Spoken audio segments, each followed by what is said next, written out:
Halo teman-teman, selamat datang kembali di channel Mencari Waktu.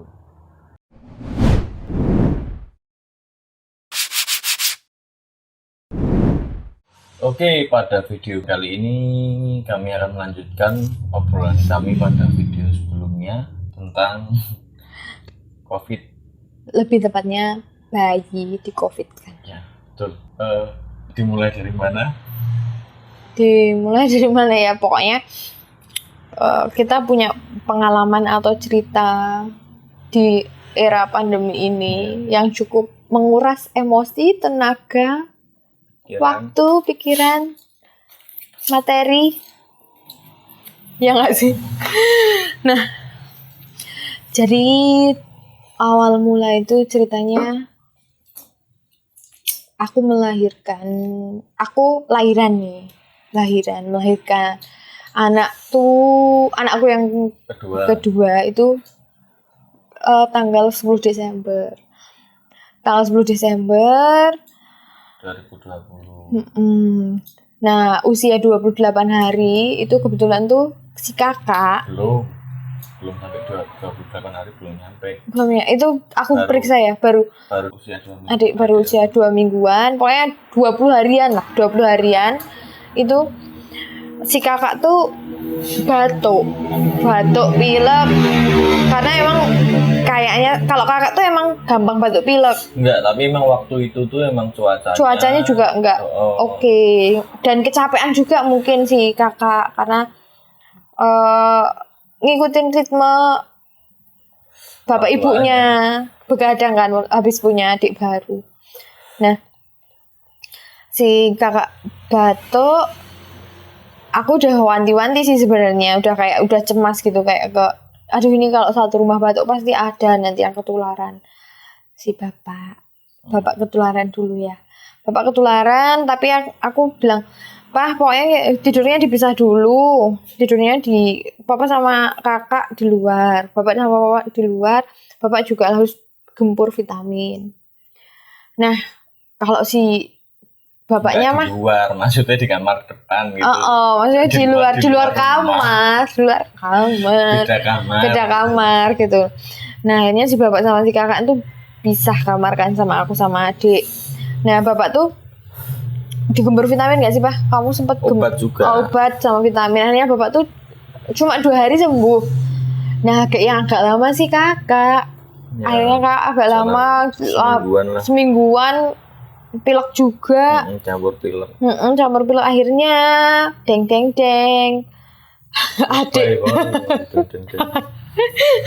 Adik tuh akhirnya ketularan pilek dulu. Adik tuh nggak ada batuk sama sekali, cuman pilek. Ya, pilek. Selama kita observasi sendiri karena udah pengalaman di kakak ya. Karena itu kan anak kedua, otomatis secara pengalaman juga udah ada lah ya. Yang jalan bayi gitu. Nah, itu adik sakit pilek dulu. Kita mikirnya, oh ini grok nih, kita harus keluarin dengan cara dijemur. Cuman dari lahir sampai batuk sampai sakit itu tuh pagi Jogja saat itu tuh benar-benar kayak nggak ada panas, ada tuh paling cuma sebentar, mendung gitu. Pas cuacanya hujan terus.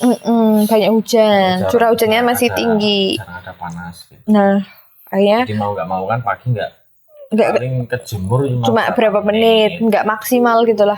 Akhirnya yaudah gimana nih caranya? Kita pengalaman di kakak kan, kita uap pakai uap air panas itu dicampur kayak minyak kayu putih gitu. Akhirnya kita telatenin. Akhirnya 1 minggu kok adik grok-groknya masih, padahal sempet kayak reda gitu, kayak mau sembuh. Akhirnya alhamdulillah nih udah kayak ngefek gitu. Ternyata jalan 1 minggu kok malah ada batuk gitu, nggak pilek. Periksa ke klinik dan ketemunya tuh dokter umum, belum dokter anak.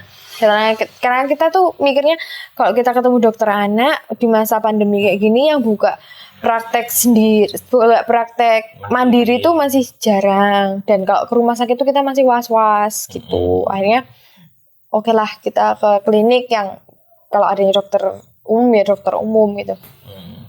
Di dokter umum itu tuh dicek juga saturasi oksigen, bukan saturasi oksigen tapi ada sesak nafas nggak sih gitu. Jadi harus ngitung 1 menitnya tuh ada berapa kali tarikan nafas gitu. Nah, dan itu masih normal. Itu benar-benar masih normal, nggak ada sesak, nggak ada sengal, nggak ada tarikan nafas panjang gitu tuh nggak ada. Pokoknya setelah diperiksa sama dokter, akhirnya sama dokter cuma dikasih antibiotik sama obat yang buat ngeluarin dahak. Itu pun yang obat ngeluarin dahak itu diresepin aja, kita akhirnya beli di apotek luar gitu, karena di situ nggak ada. Cuman karena itu bayi masih kecil banget, masih umurnya itu waktu tak periksa itu 28 hari. Aku bilang sama dokternya, "Dok, kalau memang ini tuh belum urgensi, kalau bisa antibiotiknya gimana? Jangan dikasih dulu atau gimana?" "Oh ya udah Mbak, jangan dikasih dulu. Kalau dikasih itu waktu urgensi aja. Kalau ada tanda-tanda urgent seperti sesak nafas, sengal-sengal, terus tarikan nafas sampai yang relung dadanya itu kelihatan gitu." Oh oke, dokternya bilang gitu. Aku bilang ke suami kan, "Pak, kayak katanya dokternya gini. Oh ya udah, kita observasi lagi ya Pak. Nggak ada sesak nafas. Jalan 2 minggu lah intinya. Nggak ada 2 minggu Bab itu. Nggak ada deh. 1 minggu. 1 minggu. 1 minggu setelah periksa berarti sama periksa totalnya 2 minggu. Sakit di rumah itu 2 minggu. Sakit di rumah 2 minggu. Nggak sembuh-sembuh. Akhirnya kita balik lagi ke klinik lagi. Kenapa ke klinik lagi? Karena pikirku mau kontrol. Kenapa nih kok dikasih obat ini bukannya mereda, malah semakin muntah-muntah sampai lemes. Setiap habis diminumin obat itu muntah. Tapi emang katanya tuh efek sampingnya tuh muntah, karena itu kan pengencer dahak, dan itu tuh ngeluarin dahaknya tuh dengan cara muntah atau pup. Oh ternyata sampai klinik itu tuh dokternya beda lagi. Mulai dokternya bilang gini, "Loh kok anak bayi dikasih obat ini?" Gitu. Aku yang bawa periksa cuma bisa bengong. Lah aku tuh tahu apa, aku cuma ngikut gitu. Akhirnya Pak, kata dokternya, "Masa kayak gini?" Terus dokternya udah nggak berani dong, karena itu bayi masih kecil banget dan kondisinya juga sudah nafasnya udah berapa sih ya waktu itu 50 tarikan nafas. Akhirnya dirujuklah ke rumah sakit. Dirujuklah ke rumah sakit untuk ketemu dokter anak. Tadinya aku sempat milih dokter spesialis. Nggak usah bahas, nggak usah nyebut namanya. Pokoknya intinya tuh dirujuk ke spesialis anak. Tapi sama pihak kliniknya dirujuknya ke spesialis anak yang umum, bukan yang subspesialis. Itulah. Tadinya kan pengennya ke akhirnya langsung ke dokter anak yang umum. Itu gitu, karena kita juga udah khawatir kondisi anak takutnya semakin menurun, memburuk gitulah intinya. Akhirnya mau nggak mau ya namanya dokter, apalagi udah spesialis anak gitu kan, ya udah kita percaya aja. Bismillah kita periksa. Waktu awal pertama periksa sama dokternya itu gitu kan, ditanyain makanya batunya udah berapa lama, terus langsung dicek saturasi oksigennya ada berapa. Sebelum saturasi oksigen cuma dicek pernafasan gitu, kayak ya cuma kayak gitulah. Nah terus akhirnya sama dokternya tuh langsung ini harus itu radiologi untuk ronsen paru, ronsen toraks kui. Terus setelah hasil lab radiologi keluar, langsung mampir ke lab. Oh iya, lab untuk cek antigen. Bukan antigen, antibody. Rapid antibody. Sebelum rapid antibody itu sempat debat saya. Bukan debat sih, saya cuma tanya.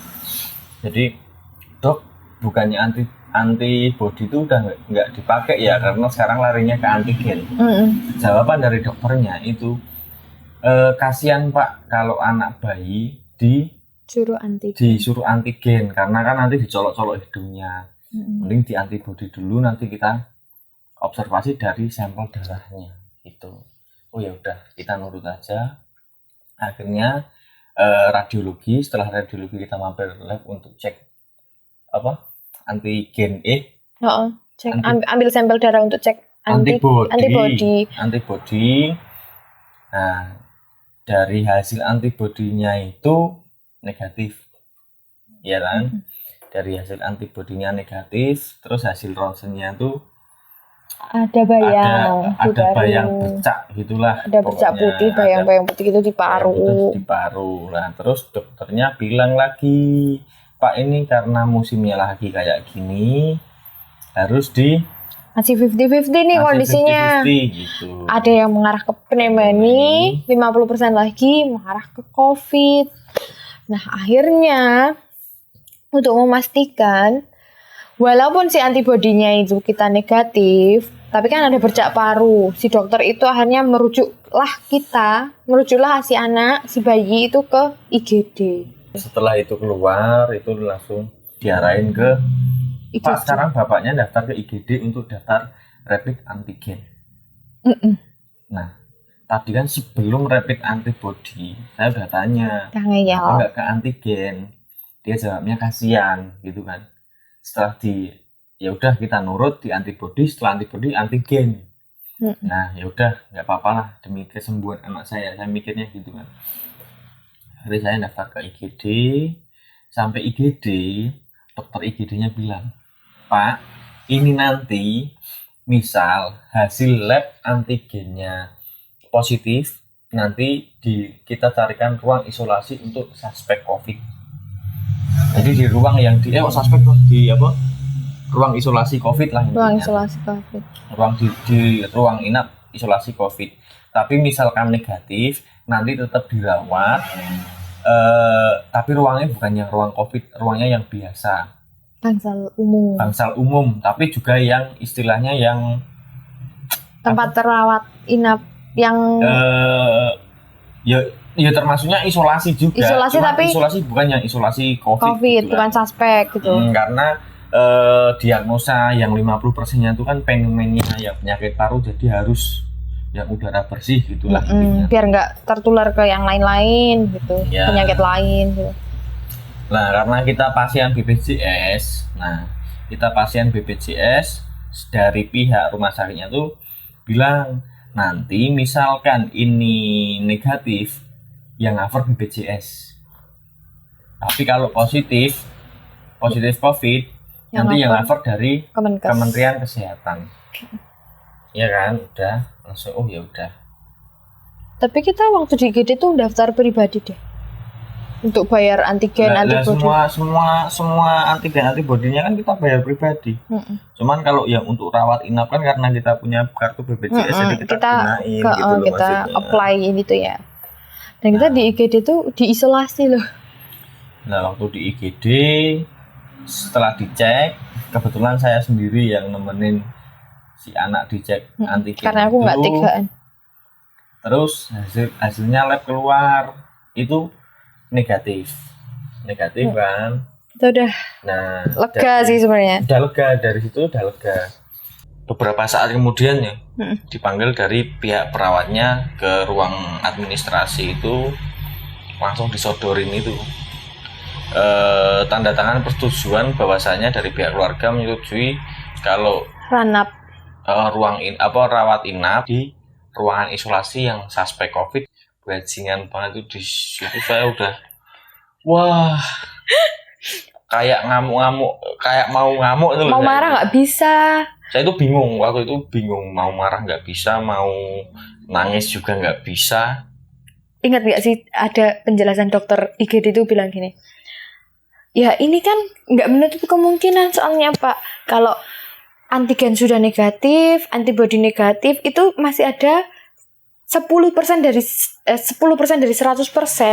itu masih ada kemungkinan untuk COVID. Jadi 90%-nya itu tuh sudah pasti negatif. Tapi ada 10% itu yang mengarah bisa ke COVID gitu. Itu asu mangkel banget di situ tuh. Itu dokternya kayak masih muda gitu ya, kayak masih dokter masih kayak, muda. lah belum senior. Saya tuh sampai sengak sama semua orang di dalam ruangan IGD termasuk perawat-perawat yang mau masangin. Infus tuh juga sengak banget lah pokoknya. Dan waktu dibacain hasil ronsen itu ada kemungkinan ke COVID gitu, aku udah yang udah nangis, itu udah kayak yang masa sih bayiku lah, aku tuh kok nggak kemana-mana gitu, kayak kita tuh nggak kemana-mana masa diarahkan ke situ gitu, udah nangis. Dia udah bilang udah yang tenang, everything is okay, dia selalu kayak gitu. Tapi gini, saya waktu itu sempat juga mengajuin untuk rawat jalan. Rawat jalan, karena saya mikirnya kan rumah sakit dari rumah saya itu hanya selang berapa langkah lah, berapa langkah, yang kita satu RT. Masih satu RT, masih satu wilayah. Satu wilayah. Saya sampai bilang, dokter saya itu orang sini. Nanti kalau ada istilahnya urgensi apa, saya lari ke kelasnya tuh sampai gitu maksudnya. Akamsi gitu. Nah, bawa akamsi lah. Nah, akhirnya tetap nggak bisa itu. Bener-bener. Soalnya itu sampai pokoknya harus persetujuan tanda tangan bahwa kalau nggak mau rawat inap. Cuman kita nggak tahu ya resikonya, sampai yang kita yang orang awam ya pasti takut lah. Namanya juga anak bayi, kita nggak tahu kondisi yang sebenarnya itu kayak gimana. Kayak aku udah bilang ya udahlah apa, kita ngikut aja gitu. Ya karena kita udah nggak ada pilihan lain. Nggak ada pilihan lain. Tapi itu sebelum udah gimana ya, bingung gitu. Jelas tuh bingung, marah, takut gitu ya. Takut karena ini masih bayi gitu. Belum ada sebulan aja, belum 35 hari aja 35 belum ada. Hari kalau di Jawa kan ada namanya selapan tuh usia bayi 35 hari itu. Belum ada itu 35 hari. Nah, itu tuh kayak akhirnya itu kita masih ngeyel aja gitu ya, Pak. Bahkan dia sampai yang ngapain sih Mas dipasangin infus gitu. Ya soalnya untuk antibiotik Mas, antibiotik Pak harus masuk gitu. Oh ya udah, kita ngikut. Kita tuh di rumah sakit dari jam berapa Pak? Dari jam habis zuhur. Bahkan kakak aja kita titipin ke yang ngasuh. Kita belum ngapa-ngapain ya Pak. Kita belum makan. Kita belum dari pagi itu belum makan sampai aku dapat ruangan itu. Tapi aku tuh dijelasin nggak ya Bang?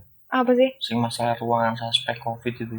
Kayak kita tuh gak dijelasin gitu. Kayaknya gak dijelasin kalau gak salah. Itu tuh bener-bener kayak kita tuh taunya itu ruangan umum tapi isolasi. Oh iya. Oh maaf, saya tuh malah dapat dijelasin kalau yang ruangan ditempatin anak saya itu, yang ruangan suspek COVID ditempatin anak saya itu, saya dapat taunya malah dari tetangga saya yang kebetulan kerja di situ.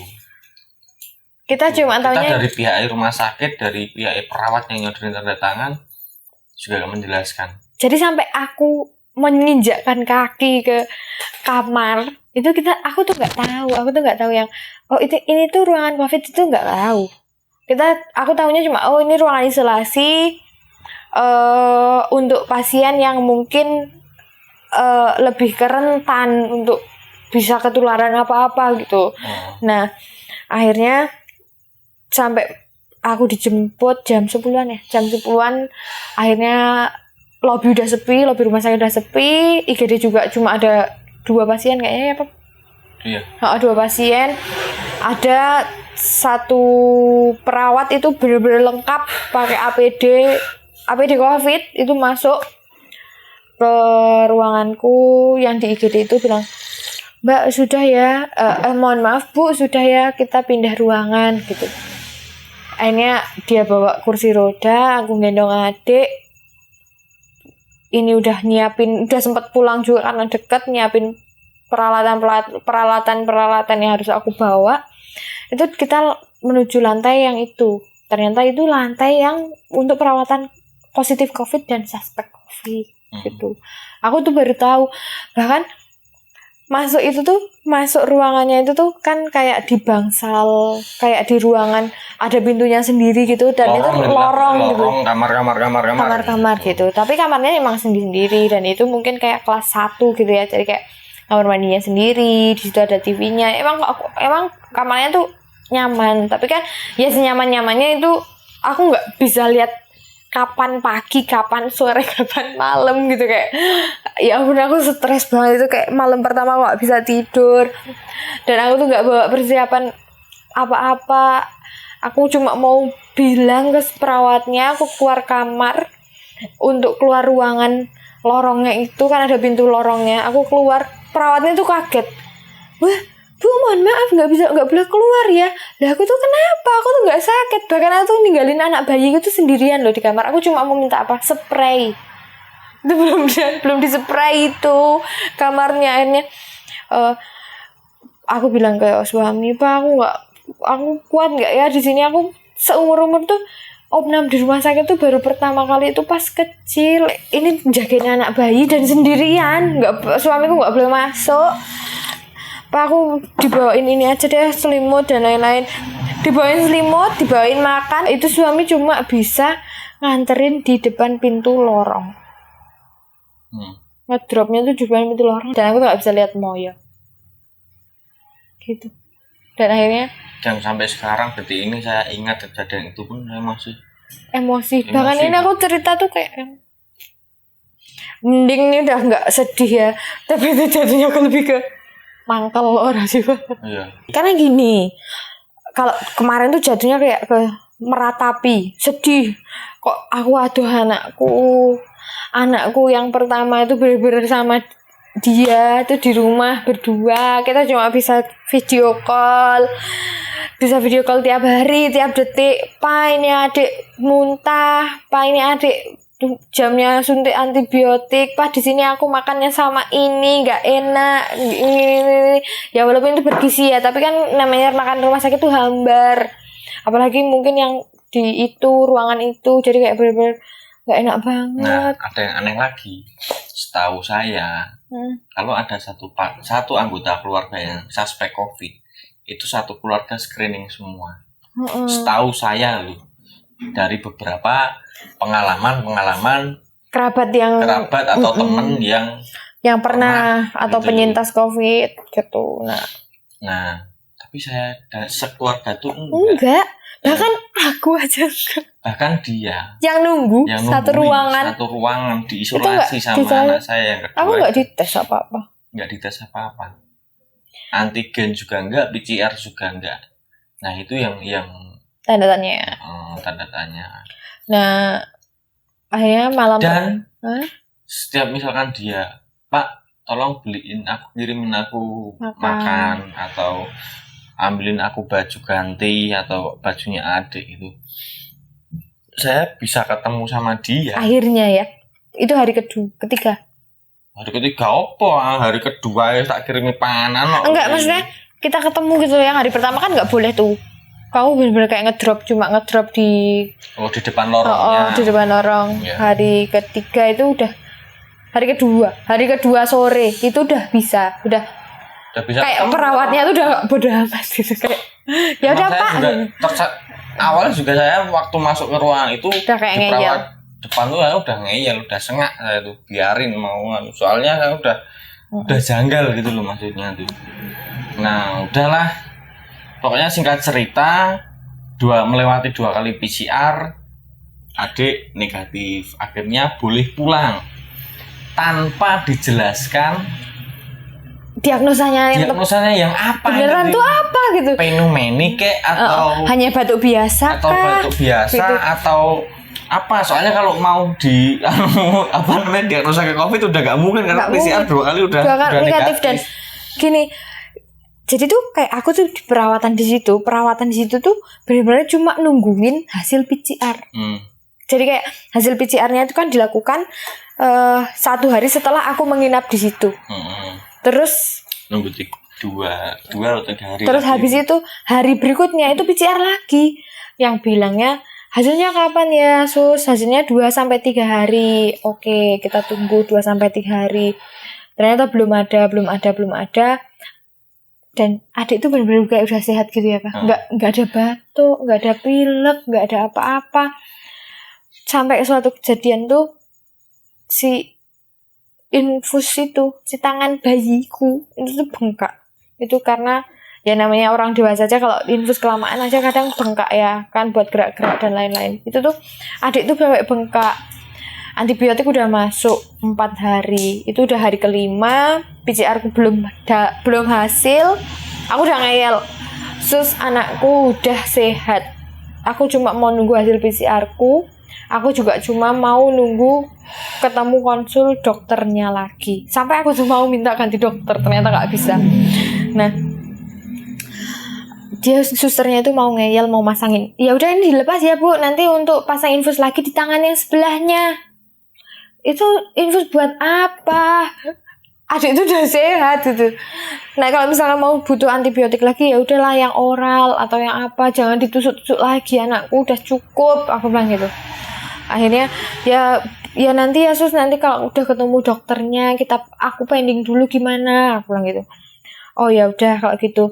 Soalnya dokternya tuh kemarin nggak visit, padahal udah ada janji untuk observasi ulang toraknya, untuk ronsen ulang. Akhirnya paginya dokternya datang untuk ronsen ulang. Nah aku kan bilang ke susternya, Sus gimana sih kalau ini nggak dipasangin oksigen, soalnya tuh bener-bener kayak adik tuh kalau dipasangin oksigen tuh rewel. Akhirnya susternya ya udah Bu, nggak apa-apa, nanti dipasangin aja kalau ada sengal. Oke, dipasangin kalau ada sengal.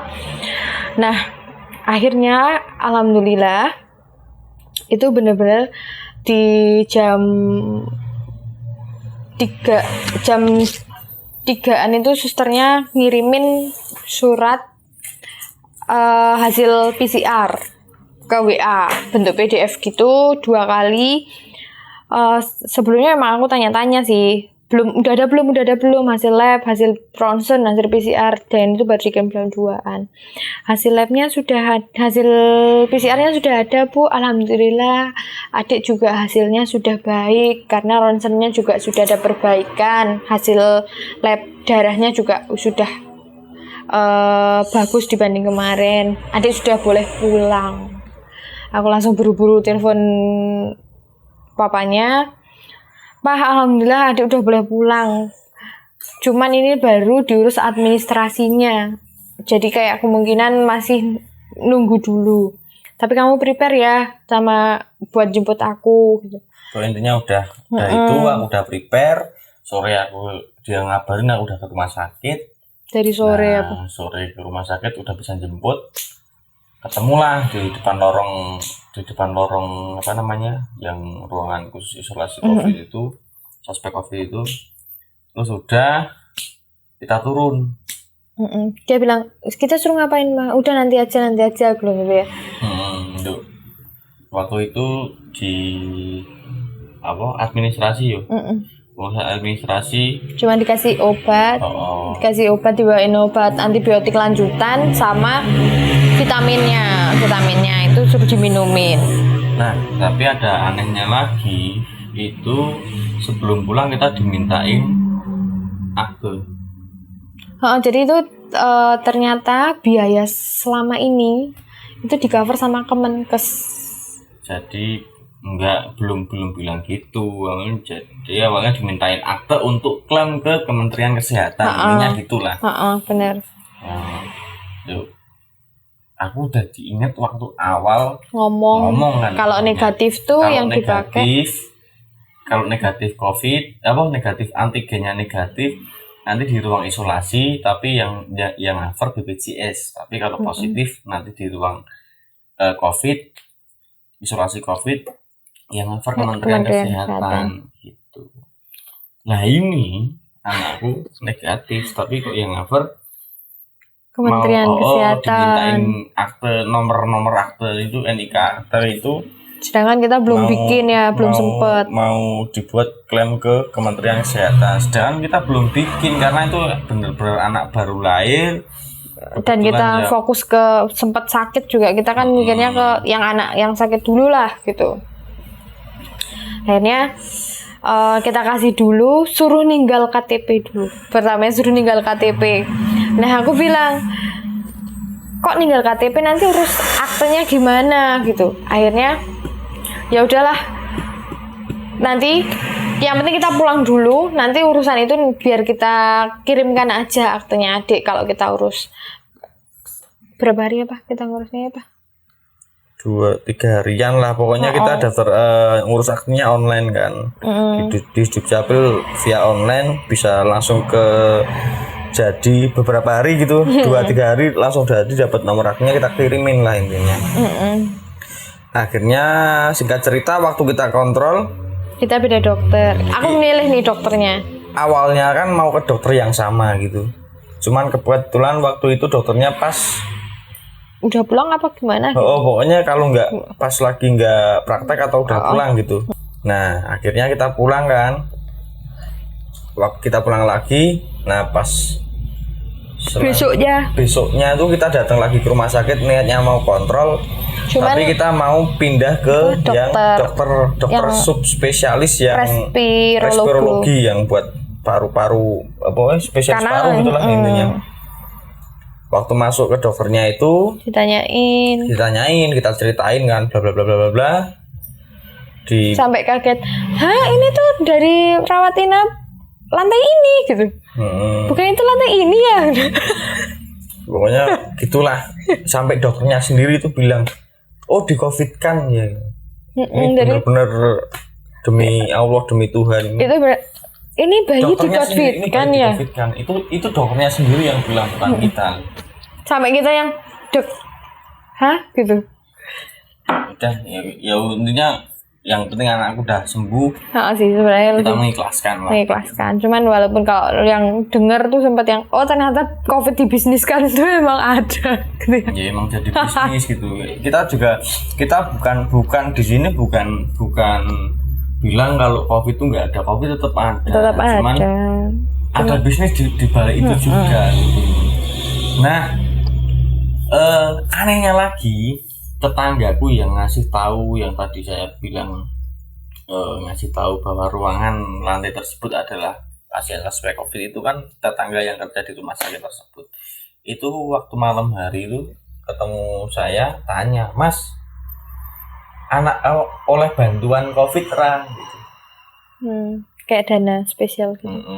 Katanya kan kalau ada yang pasien itu ada dananya itu. Nah, kan aku uli lewat si dia tersangka lewat si dia gitulah. Nah, saya press terus kan, saya tanyain terus, nanti tuh dia bilang kalau ada satu pasien Covid lah, itu satu rumah sakit kebagian. Nah mungkin kalau ada yang lihat video ini, ada yang dengar ini, terserah lah mau menganggapnya gimana itu terserah, kami nggak peduli. Yang jelas kami itu hanya menceritakan apa yang benar-benar kami alami gitu. Dan itu kebenarannya juga yang masalah bagian-bagian itu kita juga belum tahu karena kita juga baru dengarnya dari satu orang, satu mulut. Cuman kan kita juga mau bilang bisnis, sebenarnya itu juga nggak tahu juga karena itu kan udah kita sebagai orang awam, dan itu kan yang jelas sudah terstruktur gitu. Sudah terstruktur. Ngelamer rambo lah. Yang jelas gitulah pokoknya pengalaman kita. Kita cuma nggak ada niatan untuk menjelekkan, tapi ya menjelekkan sih. Enggak sih, kalau aku lebih share pengalaman. Ya share pengalaman, tapi menjelekkan juga. Enggak menjelekkan sih, share fakta. Itu jelek atau enggaknya monggo. Ya aku kok ngomong aku. Oh ya wis, oke. Wis mbak debat wis, sekian dan terima kasih. Biasanya sok ngono kuwi. Oke, bye.